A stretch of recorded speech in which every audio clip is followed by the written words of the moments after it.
Southern Republican Leadership Conference begins Thursday. It runs through Saturday.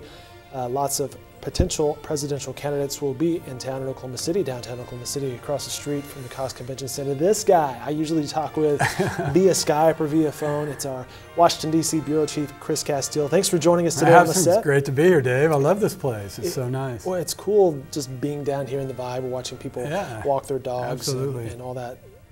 We could go do man in the street interviews. It'd be so easy. Sir. Excuse me, let me step out the door. Could you step inside for a second?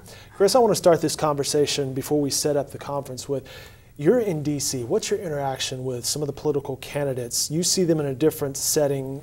Generally, the only ones I generally see are the members of the Senate, the ones that are Ted Cruz, Texas, Lindsey Graham, South Carolina, and Marco Rubio of Florida. I'm probably forgetting somebody, but those are the only ones I see generally. And my exposure to some of the others, well, Santorum, Senator Santorum, I've been seeing him since he was a House member in the early 90s. But mainly I just see them on policy stuff. I see them at press conferences. I see them on the Senate floor. Some of these other ones, I basically have just been watching on C-SPAN in the last couple of weeks at some of these. I'd never heard Ben Carson speak until I watched some C-SPAN clips of him in South Carolina. Same with Carly Fiorina. And I think they're interesting. I think they'll be good. I've never, the one who, Mark Everson, the IRS commissioner, what an interesting position to try to a former job title to have to run for president. IRS commissioner. Knowing how popular that agency is with people.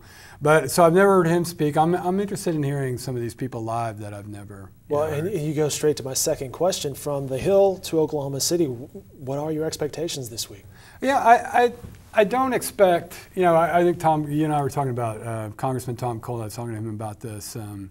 He had a quote about this, at this point in the process, this is almost like, comparable to spring training. And I think they're all still kind of, making mistakes, kind of finding their stump speeches.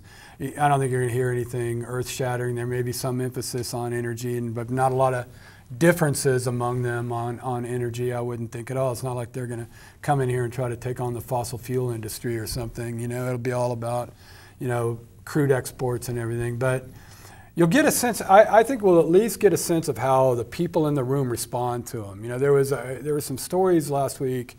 They were all in Iowa last week, and there were some stories about, all the buzz about Carly Fiorina. Apparently she really, there's a lot of buzz about her and that, and I think, about Senator Rubio. So it'll just be interesting to be in the room and see how people respond to him there. It's the Oklahoma's D.C. Bureau Chief, Chris Casteel. You have a story in today's paper about a poll that was conducted looking at how people view the Republican Party. What is the state of the Republican Party these days? Well, so this poll, Pew Research poll, and it wasn't like a horse race poll. It did not ask if the election were to, that common question, if the election were today, who would you vote for? It's like, give us your impression of him. You favor him? You have a favorable impression of him? Not. And they did 6 Republican candidates. Don't ask me to name all 6, but the bigger named ones, right. Fiorina wasn't among them, Carson wasn't. I think it was Rand Paul, Huckabee, the senators, and Jeb Bush. And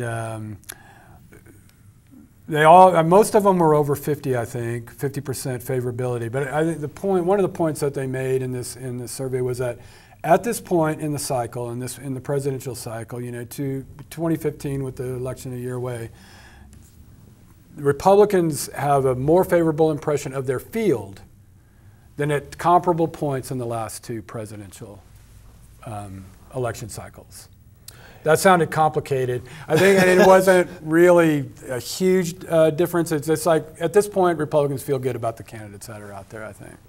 Who's the front runner at this point? There is not a front runner. You mentioned the horse race in the poll, but that's what the common person wants to see is, who's the front, who's the lead candidate? Is it Jeb Bush? Does he have the most buzz right now? I just don't know. And that changed a lot. That seemed to change weekly. Remember back in 2011, 2012. I mean, it'd be Herman Cain one week, and Newt Gingrich the next week. And I think the same thing is going to happen here. The same thing will happen, and not only have their ups, they'll have their downs. You know, Governor Bush last week, and then Senator Rubio, I think to some extent, fumbling the Iraq question. You know, having a hard time answering a reverse hypothetical, a backward hypothetical. So I think everybody will have their down weeks. They'll stumble on something. You know, something will come up unexpectedly, and they won't respond to it well, and then the debates will start. Isn't that how the news cycle always goes? You never know when an event will happen, and there's a reaction to that, or someone is indirectly involved. Right. That's what we like about the business, I assume. It is what we like about the business. But you know, and I think, you know, I personally could not do, you know, presidential campaign. I couldn't cover that, you know, night and day like some people do, and I just kind of wonder how, you know, how they do it. And I got to assume it's just because they know something kooky is going to happen, you know, and they just kind of live for that buzz of the, you know, that story of the day thing that's eventually gonna come, because really, how else could you? Let me ask you about this story of the day, the Iraq situation. Are you a little surprised that the candidates, both Republican and the Democrat side, didn't have a response a little more buttoned down on that? Or was there a response to have buttoned down? What is your response? I mean, but I guess I am. I mean, but again, I think as you mentioned, Hillary's in the exact same position as they. She was catching some fire. There's no daylight between her and but there is daylight because Jeb Bush didn't vote on it, and she actually did. You know, so I just need to be careful. You know, I think it's an interesting thing that this has happened. But I think you know, really going forward isn't the question now, what is your doctrine? What is your policy? You know, where's your red line? Are you gonna commit? Are you gonna talk Congress into going along with another, you know, ground war because a country has chemical weapons? Is the answer to that yes or no or maybe? You know, I don't know. So obviously that wasn't enough in Syria, right? And because we had the President Obama red line and all the Republican congressmen because of, you know, Obama, I guess. Well, no, we're not doing that. Well, but that was the whole basis of going into Iraq. So is there going to be some kind of consistent doctrine that these guys can see? How many ground troops do they want in Iraq now to fight, and Syria to fight ISIS? Be specific. They should be specific about this. You know, this is, if they want to make foreign policy, you know, really dominant, and should be a dominant issue in this campaign, then, you know, it's on them to spell it out. I mentioned the conference is over at the Cox Convention Center. It runs through Saturday, and on Saturday there will be a straw poll.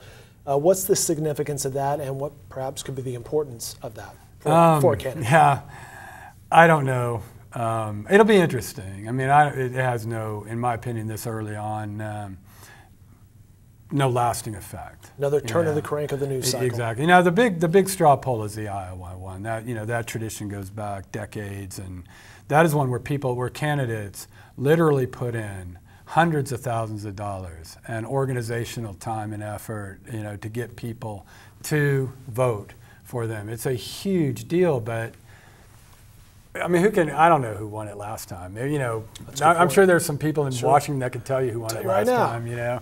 So what was the meaning of the Iowa straw poll last time? What's the meaning of the Oklahoma City straw poll this time? It's a snapshot of, you know, or perhaps where this race is very early on. Or perhaps it's where the funding is at that point. Do they keep going or say, nope? Well, that would be true if it were, you know, a real poll or you know, a scientific poll. I mean, Bill Shapard, who's doing Sooner Poll, says this is a scientific poll because it's, you know, this control group. But again, you don't know. There's at least some fraction of this audience that will be here because their, you know, registration fees were probably paid by a candidate to vote in the straw poll. So I'm not sure that makes it scientific. Maybe I don't know how to define that in terms of a poll, but I'm not answering your question. I mean, that's not up to me to decide how scientific it is or how significant it is, I guess. I plan to write a story about who wins it. It happens on Saturday. His story will come out Sunday in the Oklahoman, and of course before that on newsok.com. Chris will be among our reporters covering the conference. Again, it starts Thursday, runs through Saturday. Chris, I look forward to working with you in person this week as we cover this event. It should be a lot of fun. It should be. We'll be busy. We will be busy. And again, the live stream from the main ballroom, you can find that each day on newsok.com.